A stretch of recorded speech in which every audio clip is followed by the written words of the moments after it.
You really have to watch this video. A Christian man steps onto the Pop a Balloon love show and doesn't get a single pop. Now, this is very unusual based on what I've seen in similar videos. The fun part was that he did all the popping. I've got to say, his experience was probably one of the best ones I've seen on this show, hands down. Alright, before we get into this video and react to it, do me a quick favor. Hit that like button for the YouTube algorithm so it gets more people to see this video like you. I appreciate your support, and if you haven't subscribed yet, go ahead and tap that subscribe button so you never miss a new upload. So, what made Victor stand out so much? Let's get right into the video. Well, with that being said, let's go ahead and bring out our first single guy.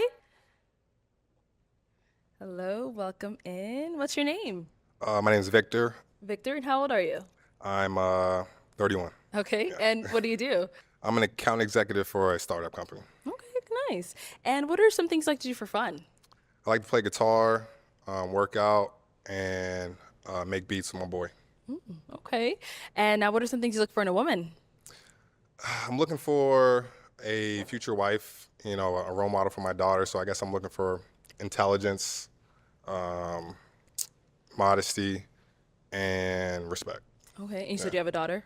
For my future daughter. Okay. If I have one. Alright, so real quick, one thing you noticed right off the bat is that none of the women pop their balloons yet. In most other videos, we have always seen women pop balloons if a guy's outfit isn't hitting right. But in this case, Victor's outfit is pretty basic. His shirt's a little off, it's not perfectly placed on his shoulders. Still, none of the women pop their balloons. Why? It wasn't about his clothes. It was about how he carried himself. Tall, calm, confident, but not cocky. Victor had this quiet strength about him. No games, no flash, just real. In a world that's obsessed with appearances, he showed that true presence comes from within. You don't need all the chains and rings to make an impression. You also notice that he was clear about the basis of his choice for a partner. He wanted a future wife who was modest, respectful, and someone who could be a role model for his future daughter. Let's see how this comes into play. So for this next round, I am going to have you ask the remaining ladies a question just to see, who's more your type.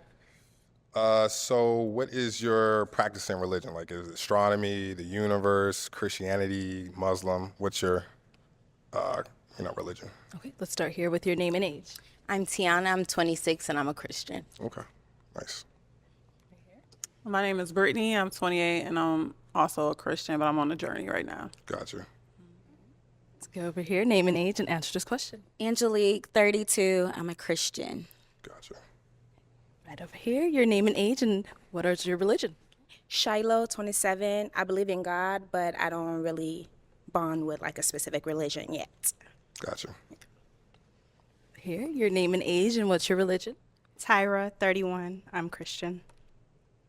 And name and age, and answer to this question. Hi, I'm Mercedes. I'm 26. Actually, I'm 27. Sorry. Okay. And I am spiritual, but I don't follow a certain religion. Gotcha. Nice. Now, what about for yourself? What's yours? I am a Christian. Okay. So you had a lot of Christians in this lineup. all right. So all right. Oh, he's already ready. He knows. Okay, go ahead. Pop two. all right. Uh-huh. All right. Victor's approach to the dating game was different than most. While other contestants might have focused on appearances or chemistry, Victor made it clear that his most important question wasn't about looks. It was about faith. Before revealing his own beliefs, he gave each woman a chance to share hers. It wasn't about judging, but understanding where they stood. By waiting until the end to reveal his Christianity, Victor was showing respect for the other women's personal journeys. He wasn't in a rush to make assumptions, wanting to instead to gauge who they were without the pressure of his own beliefs influencing the moment. However, when it came to pop the balloons, he didn't hesitate to make his decision. For Victor, religion isn't about a label, it's about compatibility. His goal is to raise a Christian household, and he needs a partner who shares that vision. And his response to the ladies who didn't make the cut was gracious. See for yourself. All right, let's start down here. So, I know you just said you're a Christian. Yeah. Is that part of the reason you end up popping hers? Yeah, definitely. Okay. So, I just want to, raise a Christian household. So just want to make sure my wife is similar. So Understandable. yeah. All right. So why did you have your balloon unpopped for him? He seems like he's very calm, and that's what I'm definitely looking for. And he's very attractive. Appreciate that. you. Thank you. And then we popped one over here. So why did we end up popping hers? I don't want to convert nobody. If you are who you are, I mean, it's not that I don't want to convert nobody because I want everybody to follow Jesus, but I'm not trying to be unequally yoked. So yeah.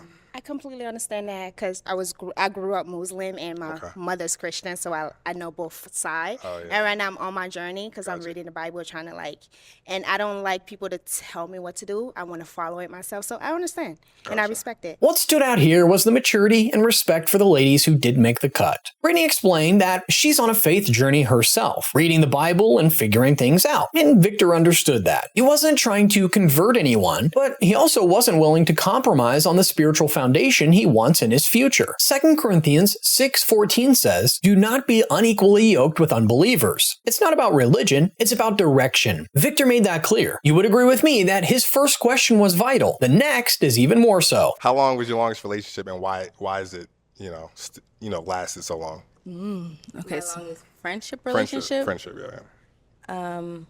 10 years. Why has it lasted so long? We love each other. We've grown up together. We're good friends to each other. Gotcha. They're here right now. Oh, makes sense. Okay, your longest friendship and why? My longest friendship is 20 years. We celebrated 20 years last month.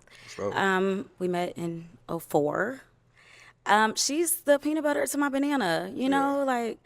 On the outside, we're completely different, Right. but our core values are the same. That's my girl. Victor kept it real with this question. He wasn't just trying to hear how long someone had been in a relationship. He wanted to know what made it stick. Was it trust, communication, shared values? It's all about finding someone who gets that relationships take effort. It's not about the quick spark. It's whether they've got the maturity and the commitment to make something last. He wasn't looking for perfect answers, just real ones. And hats off to the ladies. Their responses were genuine. Now the moment of truth. A choice between the final two that ticked all the boxes. Let's see the standard he used. Well, it is time to make a choice. it's tough. I know, we've got two beautiful ladies left, so it is time to pop one of their balloons. Okay, gotcha. Oh. Okay, let's head on over here. Why did we end up popping? I'm not loud and rowdy, but I just feel like I might be a lot. I know I feel chill right now, but I feel like I might be a lot. And I don't know, right? I really don't know. But in the event that I am, I pop just because she was brave enough to say that she's working on it. We have any final questions between the two of you? Good. I do want to ask, so I did say I'm working on it. Is that an issue for you? Hey, as long as you're working on it, everybody's a work in progress. So, at the end of the day. Where you stay? I live in Houston. Okay, gotcha. Where do you live? Maryland. Oh, okay. Yes, Yeah. I did say that. I work remote, so I can. So that's not an issue for you, me being in Houston. I can travel. Yeah. Okay. Yeah. All right, well then, with that being said, is it a yes for you for him? Yes. And is it a yes for you for her? Yes. We got a match! I'll take the mic, and you guys can go on up. Let's make some noise for them, y'all! In the end, the woman who matched with Victor wasn't the loudest or the flashiest. She wasn't trying to impress anyone. She was calm, modestly dressed, and reflected the same values Victor had been talking about. Even when she worried that she might not be quiet enough, Victor responded with grace. Everyone's a work in progress. That's wisdom right there. In a world where dating shows often reward the flashiest personalities, it's refreshing to see someone like Victor hold on to their biblical values. When you know who you are and whose you are, even the world can take notice. So what about you? Have you ever felt tension in dating or friendships? Drop a comment and share your story. And hey, don't forget to like, subscribe, and join us again for more stories with faith at the center. Until next time, stay rooted, stay bold, and stay true.